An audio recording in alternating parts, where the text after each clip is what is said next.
Assalomu alaykum O'zbekiston tarixi telekanalining aziz muxlislari. Assalomu alaykum. Avval taom ko'rsatuvi efirda. Bugun ham juda qadim davrlarda tayyorlangan tarixiy bir taomni tayyorlaymiz. Bu gal ham biz o'z an'analarimizga sodiq qolgan holda mavsumdan va ob-havodan kelib chiqib suyuq taom, xo'plama taomini tayyorlaymiz. Albatta tayyorlab ko'rsatishga harakat qilamiz. Xo'plama nomi ham o'zgacha. Demak, anglayapsizki, tarixiy ma'lumotlar bilan bir qatorda azizlar ko'rsatuv davomida qiziqarli suhbatdoshlarning ma'lumotlarini tinglashingiz mumkin. Shu bilan birga go'zal kuy qo'shiqlar ham bugungi dasturimizdan joy egallagan. Demak, ko'rsatuvni boshlaymiz. Marhamat.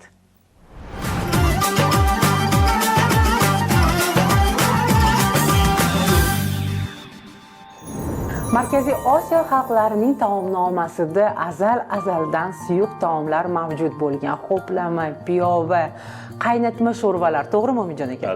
Albatta. Bugungi tayyorlanadigan taom qoshiqsiz, xo'plab ichiladigan, shifobaxsh taom bo'lganligi uchun buni xo'plama deb aytilgan va o'sha o'zimizning tabiiy qo'y go'shti, mol go'shti va tabiiy ziravorlar, mahsulotlar ishlatilgan. Xo'plama taomini bugun bizga yosh olimma, tadqiqotchi Mohiraxon Shodiyeva tayyorlab beradilar. Xush ko'rdik ko'rsatuvimizda Mohiraxon. Rahmat. Xo'plama haqida eshitganmisiz? Shunday taom Xo'plama bu qadimiy taom. Menga ham qiziq qanday tayyorlanishi. Albatta o'xsharmikin, o'sha ko'p asrlik retseptga amal qilib tayyorlashga harakat qilamiz, azizlar. Demak, hozir xo'plama uchun ishlatiladigan masalliqlar ro'yxati bilan tanishtirib o'tamiz.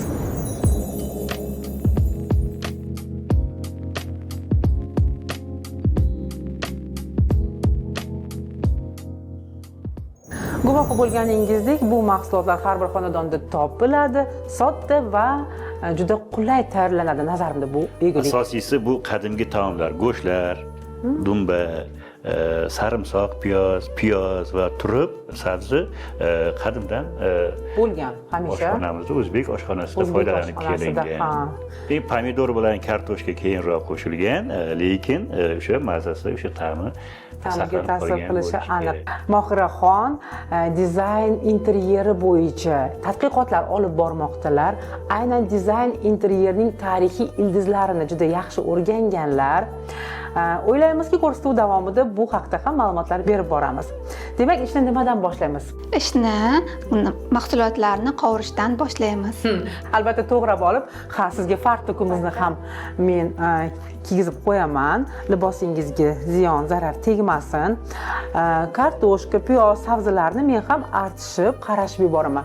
Umijon aka, siz esa o'sha go'zal etnografik ma'lumotlaringiz bilan ulashib turing. Albatta. To'g'rimi? Yana bizni mehmonlarimiz, taklif qilgan mehmonlarimiz yo'lda kelishligi kerak. O'ylaymizki, ular ham bizning davramizga qo'shilib, davramizni qizitishadi, ko'rsatuv. Ko'rsa yanada fayzli bo'ladi.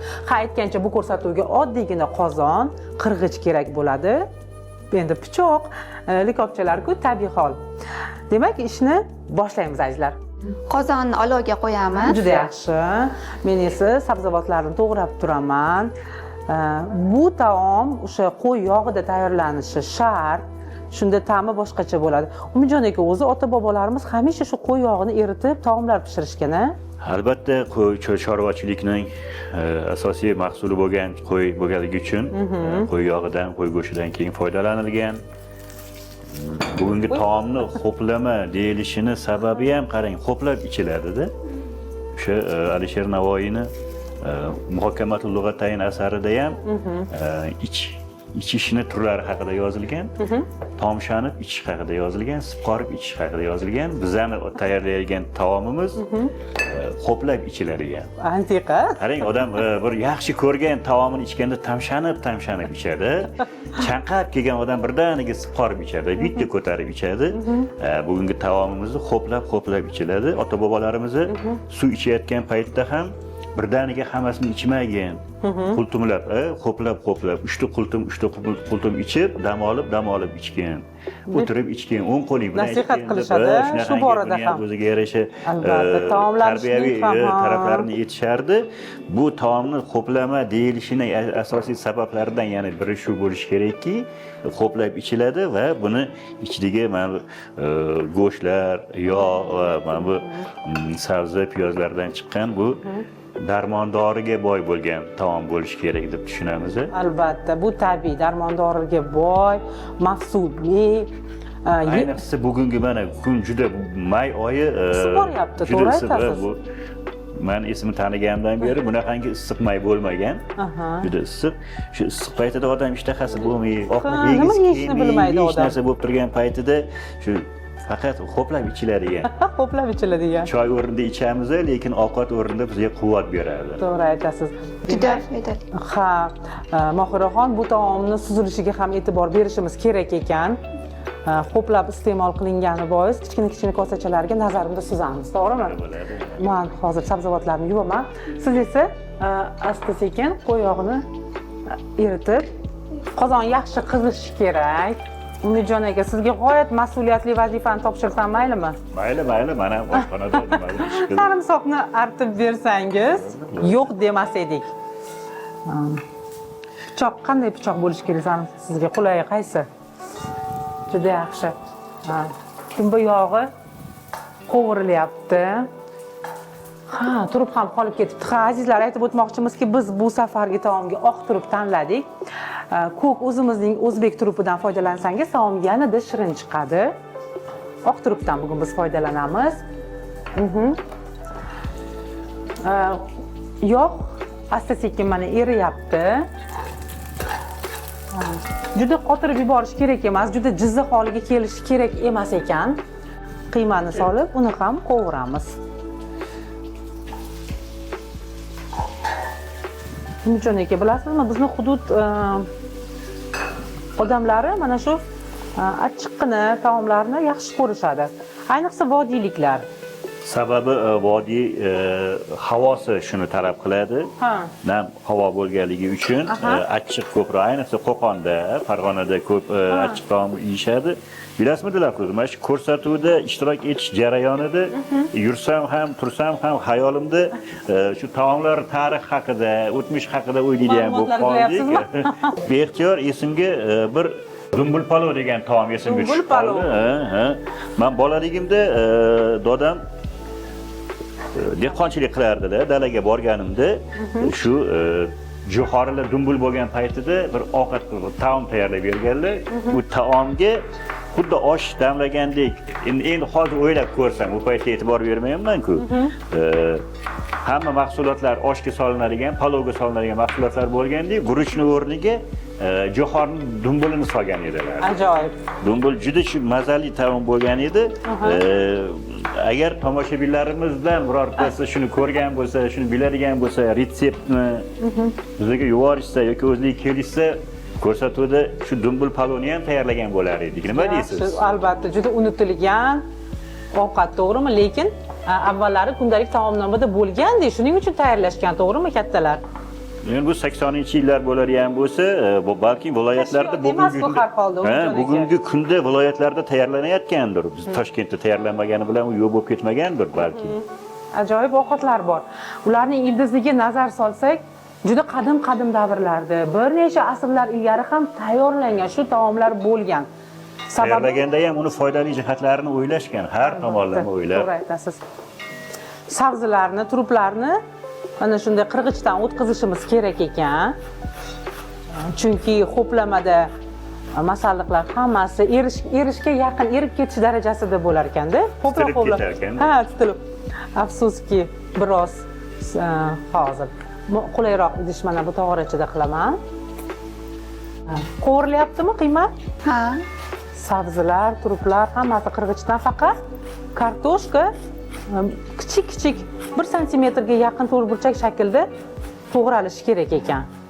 Kartoshkani menimcha qirg'ichdan o'tkazmaslik sababi kraxmali juda chiqib ezilib ketmasin deyilgani bo'lsa kerak-a, Umidjon aka. Balkim kartoshkani ham xarid qilayotganimizda aytadi-yu, ezilib ketadigan kartoshka, ezilib ketmaydi, sotayotganda shunaqa deyishadi.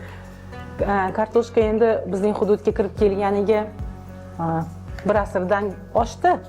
Umidjon aka, kartoshkani o'sha 1 santimetr kattalikdagi mayda qilib, mayda 1 santimetrdan kichikroq, kub shaklida qilsangiz,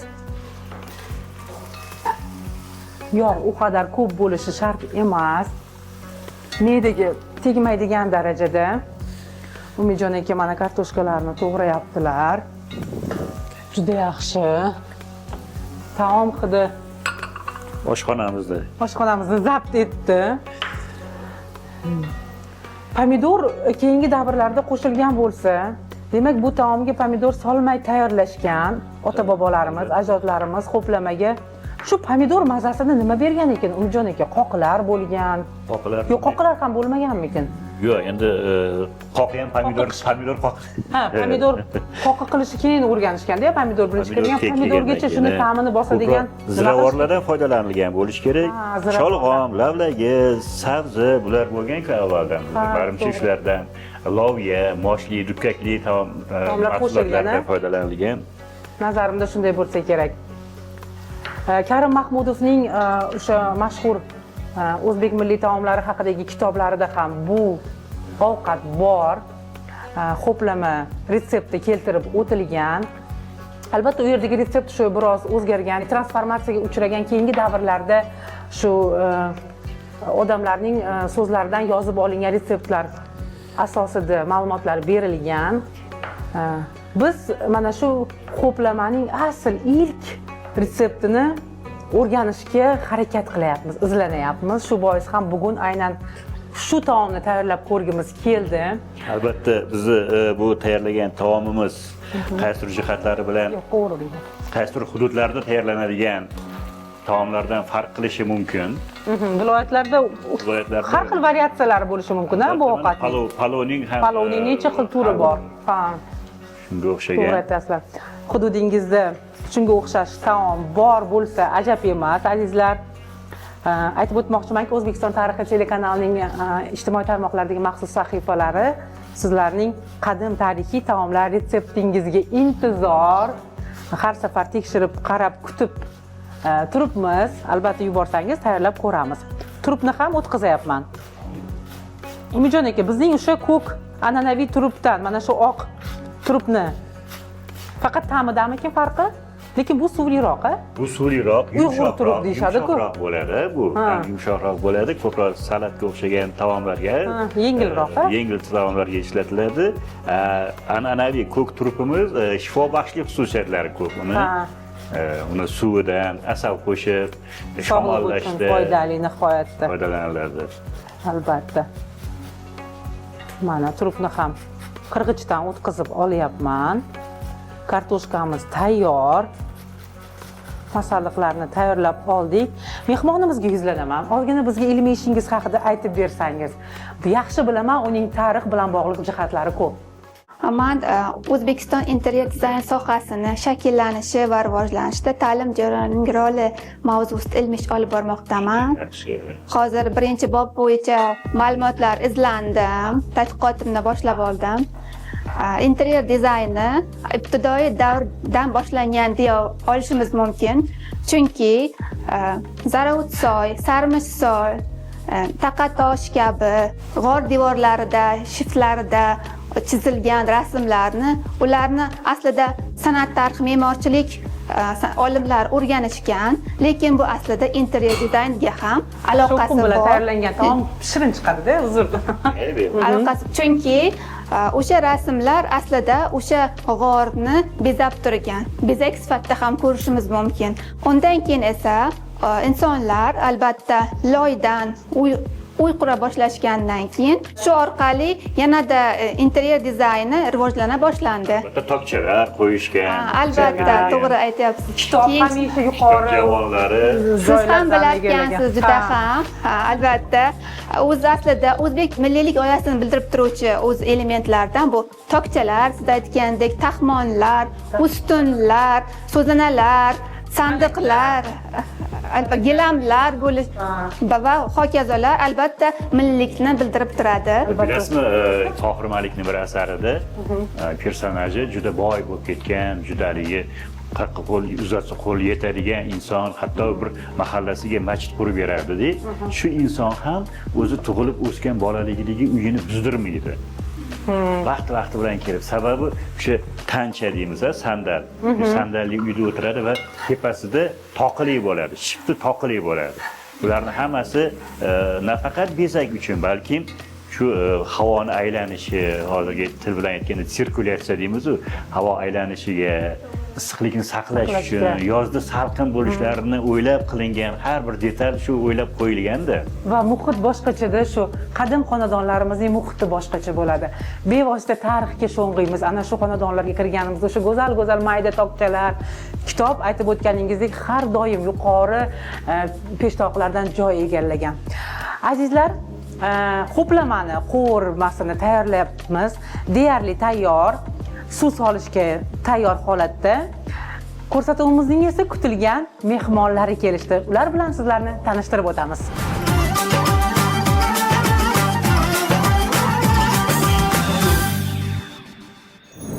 Aytib o'tganimizdek, ko'rsatuvimiz suhbatdoshlari kelishdi. Xush ko'rdik. Assalomu alaykum, xush kelibsizlar.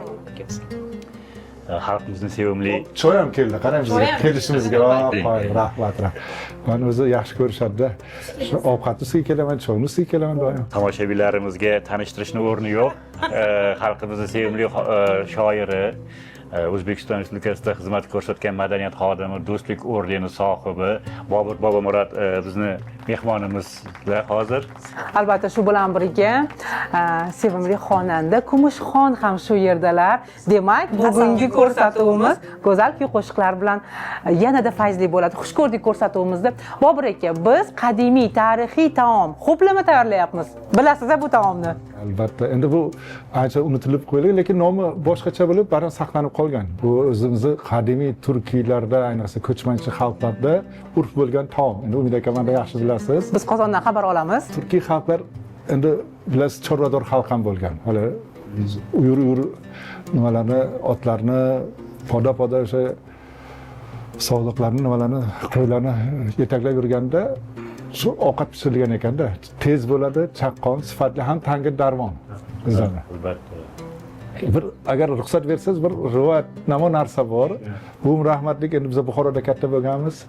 Shu sho'rvalar qanaqa paydo bo'lgan deb so'rardik-da, har bir taomni o'zini bir bizda ushuk deydi, rivoyati bor. Shu ho'plama, endi sho'rvamizda ham shunaqa nimasi bor ekanki, hali tez bir xalqning xizmatiga borib keladigan insonlar bo'ladi. Masalan, san'atkorlar, ular yig'ilishar ekan. Masalan, to'yga borishdan oldin yig'ilishadi-da, endi bugun falon joyda to'yimiz deganda, shunda sho'rvani ilib qo'yishar ekan. Deylik, ho'plamani ilib qo'yishadi. U biqir olovni pastgina qo'yib, qaynaguncha bular borib xizmatni qilib qaytib kelib, keyin o'shani yeb, haligi topgan daromaddan taqsimlab, yana xayr-xo'sh qilib ketishar ekan. Shunaqa chaqqon, sifatli, mazali bir ovqat. Ham to'yimli, ham foydali. Taomga suv, mana shu quyuq masalliqlar yopilguncha solinar ekan. Suv ko'p u qadar solmaymiz. Birozdan keyin esa bunga pomidorni qirg'ichdan o'tkazib solamiz. Juda yaxshi rivoyat aytib berdingiz. Haqiqatan har taomimiz ham go'zal bo'ladi. Ham to'yimli, ham shifobaxsh bo'ladi va boya aytib o'tganingizdek, har bir taomlarimiz haqida, har bir voqea, hodisa haqida rivoyatlarimiz ham bor-da. Rivoyatlar endi aynan shu shaxs yoki bir joy haqida bo'lishi bilan aynan yozma manbalarda kelmaganligi, xalqimiz o'ylab shuni mehr ortganligi uchun shu rivoyatlarni shu insonlarga, shu voqeaga nisbatan rivoyat qilib yetishadi, lekin unda ham haqiqat bor. Albatta. Bobur aka, biz ho'plamani deyarli tayyorlab qo'yganmiz. Faqatgina pomidorni qirg'ichdan o'tkazib solsak bo'ldi. Ancha zerikib qoldik kuy-qo'shiqlarsiz. Albatta tarixiy ma'lumotlar, suhbatlar hali ko'p bo'ladi, lekin bir go'zal Kumushxondan xirgoyi eshitsak, nima deysizlar? Endi ho'plamadan keyin ovoz ochishingiz kerak. Bir tuzini ko'ring. Tuzini ko'ring avval.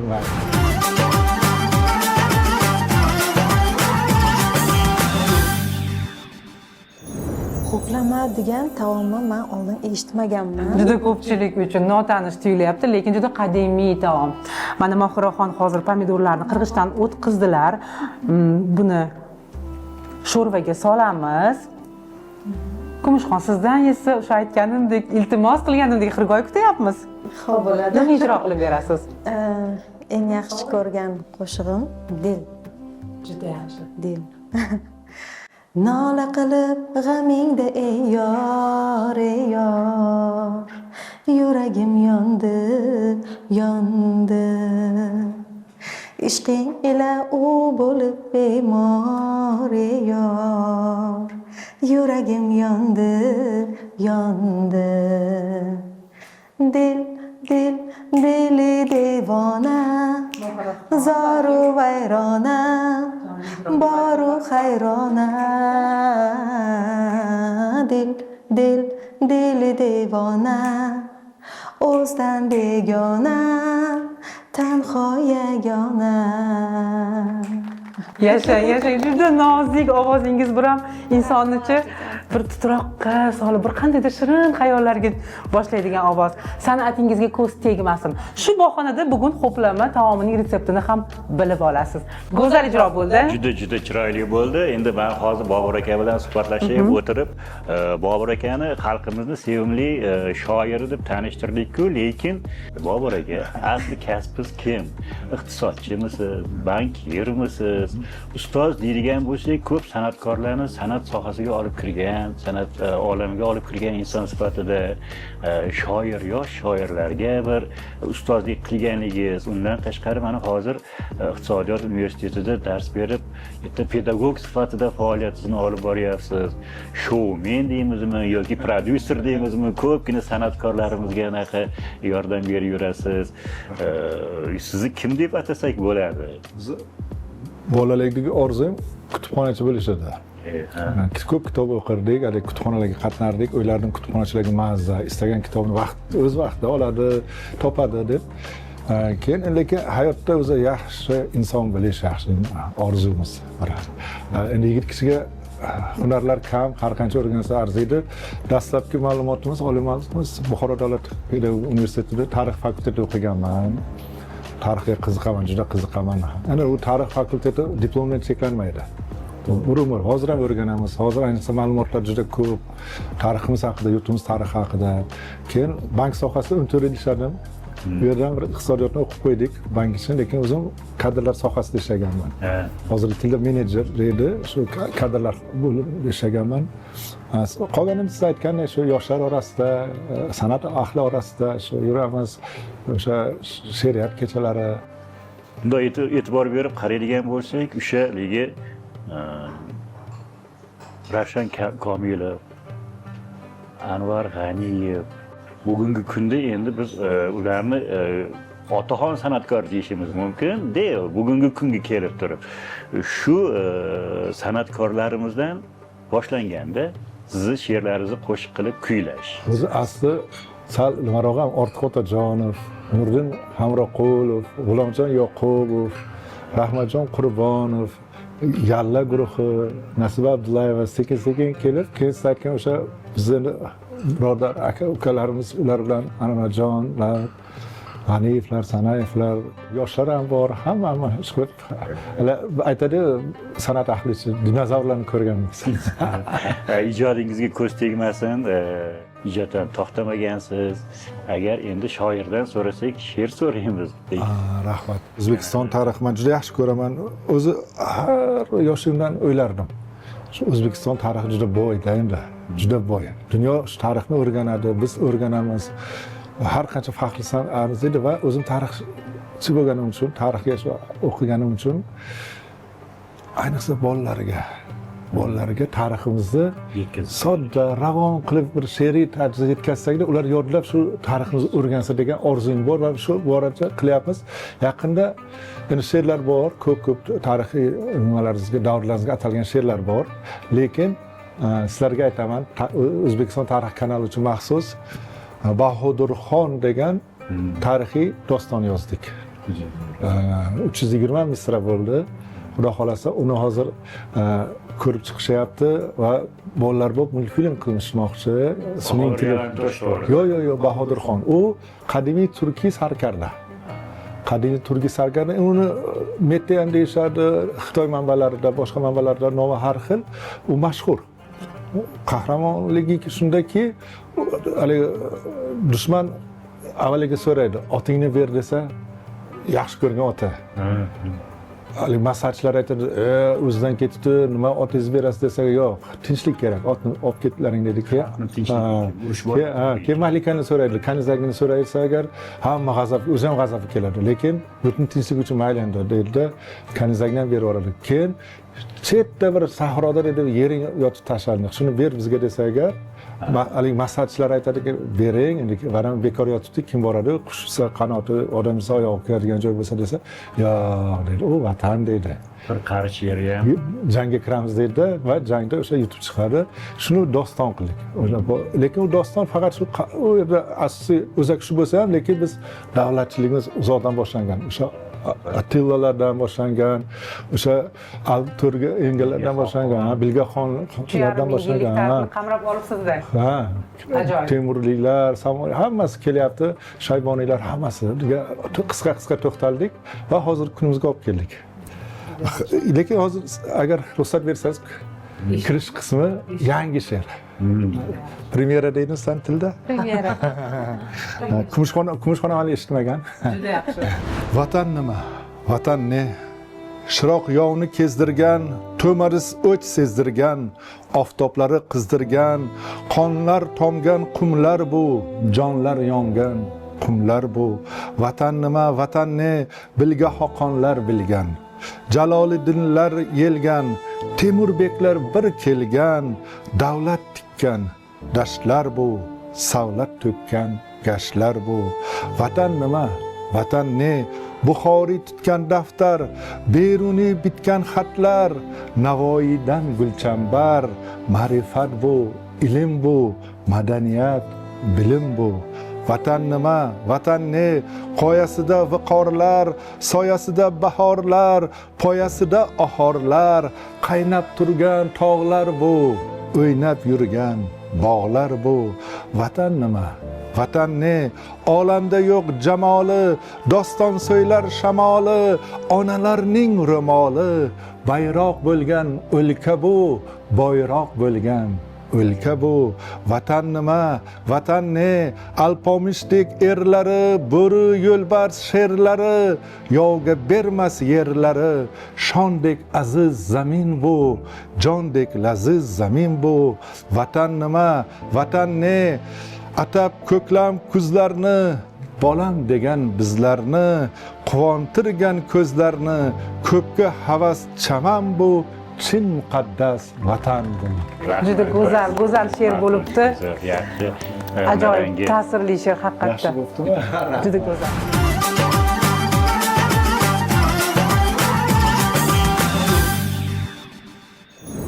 Ey dil, yoring yagona dilbar, shartmas aslo begona dilbar. Sevgi kimni yuragida bor, kuyar misoli parvona dilbar. Sevgi kimni yuragida bor, kuyar misoli parvona dilbar.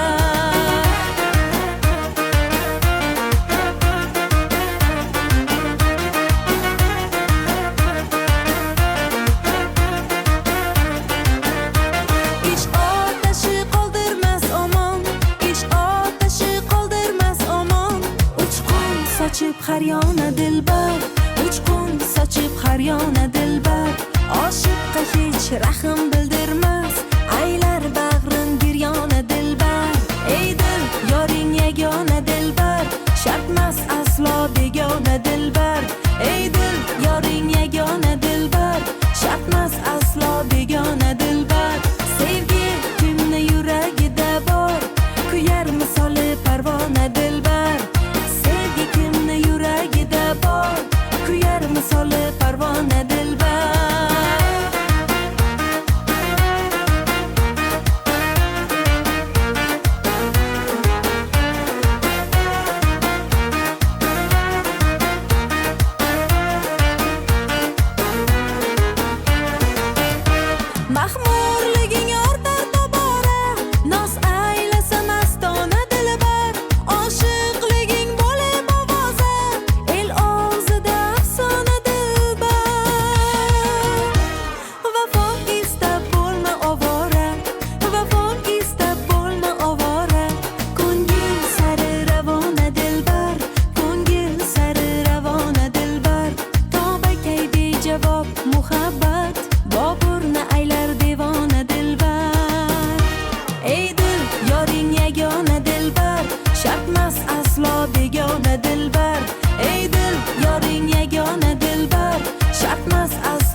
Mana shunday sadolar ostida xo'plama juda mazali pishishi aniq azizlar.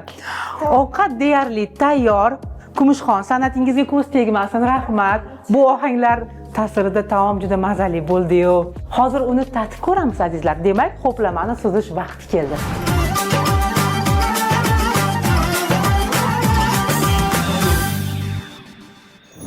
Hamma masalliqlari ezilib, juda bir ishtaha ochar bo'lib pishibdi. Nomi bilan ham xo'plama.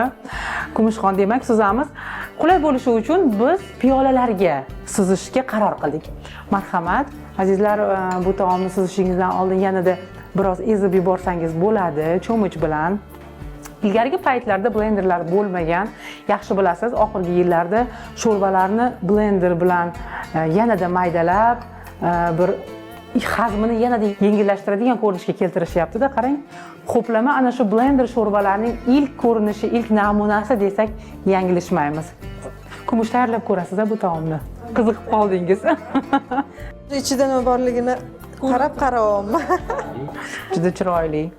Mehmonlarga qoshiq tortsakmikin, qoshiqsiz uzatsakmikin ovqatni? Nima deb o'ylaysiz? Qoshiq bilan tortish kerak. Lekin nomi xo'plamada. Uddalasharmikin qoshiqsiz? Baribir ichida masalliqlari bor. Marhamat, qoshiqni har ehtimolga qarshi. Ha. Marhamat, mehmonlarimizga taom tayyor. Rahmat. Qani. Necha ballik tizimda baholaymiz? Qani. Biroq Rusxon keling o'ziz ham. Kumush o'tiring, joylashavering. Qoshiq kerak? Qo'shiq Yo'q, yo'q. o'ylayapmiz-da, Qo'shiq yo'q, bu xo'plama deyilganligi qarshi uchun. olib qolavering. Nomi bilan Marhamat, xo'plama. Kumushxon o'tiring. Juda yaxshi, tatib ko'rib baho beramiz. Axir pazanda Mohiraxon harakat qilganlar. Bugungi ko'rsatuvimiz juda bir boshqacha bo'ldi. Ham she'riyat, ham qo'shiq, suhbat, rivoyatlar bilan ana endi bugungi taomni bir tatib bahosini beramiz. Umid aka, endi ana xo'plama deyishyapti-ku. Bizda endi siz va taomlanish odatlari haqida, odoblari haqida gapirdingiz.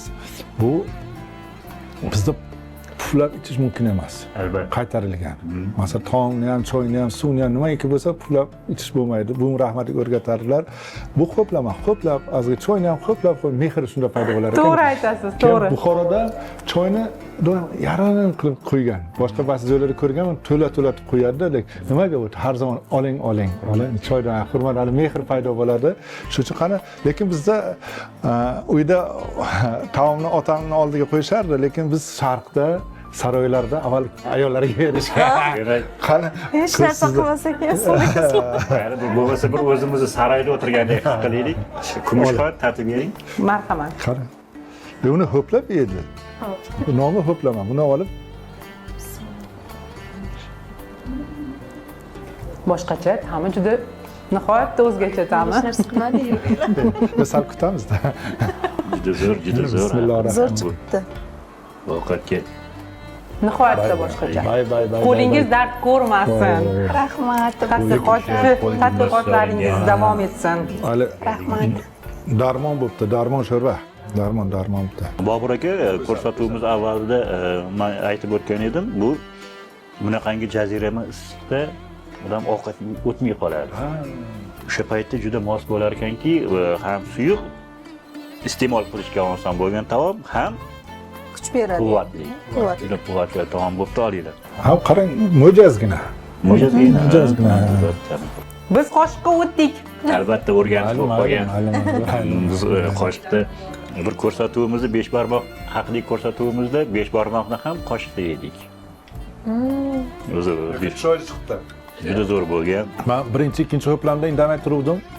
Sal tushunib olishim kerak bo'ldi. Qo'llari dard ko'rmasin, qizimiz baxtli bo'lsin. Osh bo'lsin. Osh bo'lsin. Ta'mi go'zal. Juda haligi ishtahani ochadigan bir xushtam bo'pti. Ichida menimcha ziravorlarni ham yaxshi solishgan. Albatta. Yaxshi. Tavsiya qilamiz. Mana shunaqa go'zal taomlarimiz bor. Asosiysi mehr bilan tayyorlangan. Mehr. Bu tadqiqotchi sinimiz ham ilmiy ish qilishyapti, ham bunaqangi faoliyatlarni yoritib, xirralari bor ekan. Masalan, Toshkentda qayla palov degan taom bor. shu ham xamirdan qilinadigan bir palovni turlari ko'p. Ko'p. Bizda Buxoroda sofi osh Osh yeydi. sofiy deyiladi. Bir ko'rsatuvimizda ugra palov qilindi. Bu ham shu bir xunuslish Qashqadaryoda asosan qilinadigan Keyin taom ekan. men aytmoqchimanki, hozir O'zbekiston nafaqat qadimiy yodgorliklari bilan, aynan gastronomik turizm ham rivojlanyapti. Ovqatlar turizmi, sayyohligi ko'p viloyatlarda bo'lamiz, joylarda bo'lamizda turp sayyohlar. Qarang, yil boshidan beri bu yil 1 milliondan ortiq sayyoh kelibdi. Buxoro, Samarqand, Xiva, Toshkent aylanib yurishibdi-da, vodiylarga borib, ko'pchiligi bizni maqtaydi. Ijtimoiy tarmoqlar bor-ku, shu o'zbek taomlarimiz, milliy taomlarimizni maqta va hunarmandlarimiz, oshpazlarimiz ham shunga qarab rivojlanishda hozir. Katta o'sha qadimiy ana shunaqa taomlarimizni yana olib chiqib, retseptlarini topib, o'zlari allambalo go'zal retseptlar topib, shu uchun bu juda yaxshi ish. Sizlar ham katta rahmat, shuni targ'ib qilyapsizlar. Ham tarix, madaniyatimiz bir tarixi, bir bo'lagi. Mehmondo'stlik. Sizga ma'qul bo'lganidan xursandmiz. Taomimiz o'ylaymizki, ko'pchilikka shu tarixiy voqealar, tarixiy jarayonlar xalqimiz o'tmishini eslatgan bo'lsa ajab emas. Aziz bekalar, xonadoningizda albatta milliy taomlarga vaqt ajrating. Doim unutmanglar, go'zal suhbatlar bilan o'sha gashtaklarimizni oldin mana bu rahmatlik Bedil, Maxtumquli, Yassaviylarni o'qib berardilar. Dadam ulfatlardan o'tirsa, albatta go'zal suhbatlar bo'ladi. Chiroyli suhbatlar qilib o'tirgan yaxshi. Va kuy qo'shiqlar, kayfiyatni ko'taradigan yaxshi qo'shiqlar. Kutamiz bitta yana qo'shiqni shu oxirida. Albatta, hamma gapingizga qo'shilamiz. Umid qilamizki, bugun ko'rsatuvimiz tarixiy ma'lumotlarga boy bo'ldi va manfaatli bo'ladi degan umiddamiz, azizlar. Umidjon aka, taom manzurmi? Taom ham manzur, ko'rsatuvga kelgan mehmonlarimiz bilan bo'lgan suhbatimiz ham haqiqiy ma'rifiy suhbat bo'ldi, ma'rifiy ko'rsatuv bo'ldi. Yosh tadqiqotchi olimamizga ham Albatta. omadlar tilab qo'yamiz, a?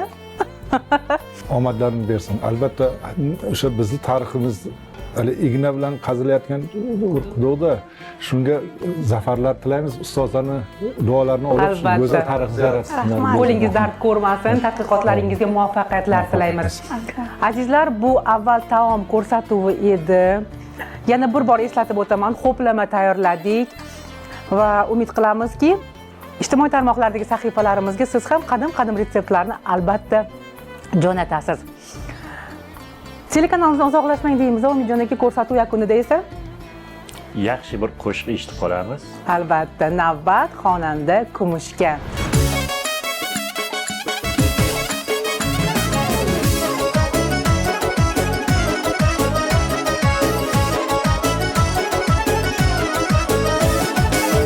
Chegirmani qiyoq qo'yib, mana jigar bag'rim o'yib. Chegirmani qiyoq qo'yib, mana jigar bag'rim o'yib. Ishvalarim kulib suyib, ahmazali yargaladi. Ishvalarim kulib suyib, ahmazali